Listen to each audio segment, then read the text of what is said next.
Rudderless, aimless, and hopeless. That's what one Democratic member of Congress is saying about the Biden White House. A look at growing frustration inside the president's own party. That's coming up. New CNN reporting this morning describes an overwhelming sense of frustration in the Democratic Party over what is being described as mismanagement inside the White House. One official comparing the handling of national crises on abortion rights, inflation, gas prices, to throwing spaghetti at the wall and seeing what sticks.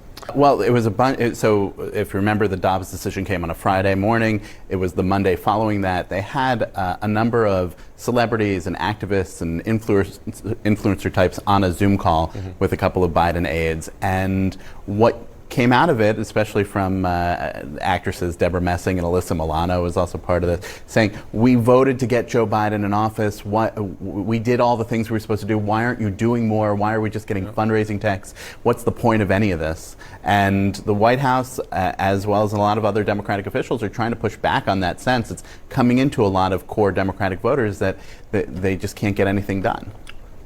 They're saying what? You got to vote in the next election, in effect, is the idea? They're saying these are hard problems.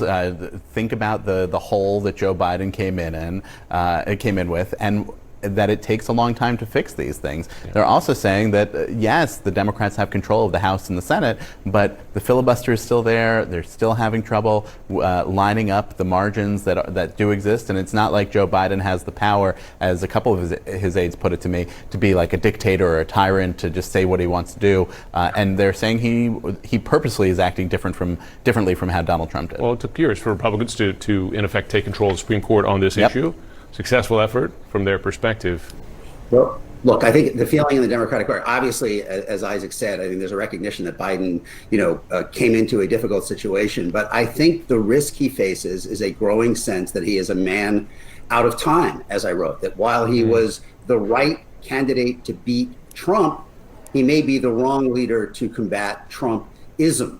And there's a feeling that, in effect, he has left a job vacancy in the Democratic Party for voices that will push back harder against what is happening in the red states and at the Supreme Court to roll back seemingly long settled civil rights and liberties. I think there are two separate issues, Erica. One is his pedigree.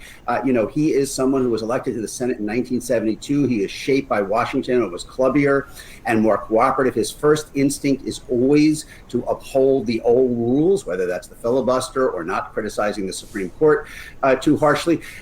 He eventually gets to where the party is, but he always seems to be behind. But there's a second issue, and it's exemplified by today.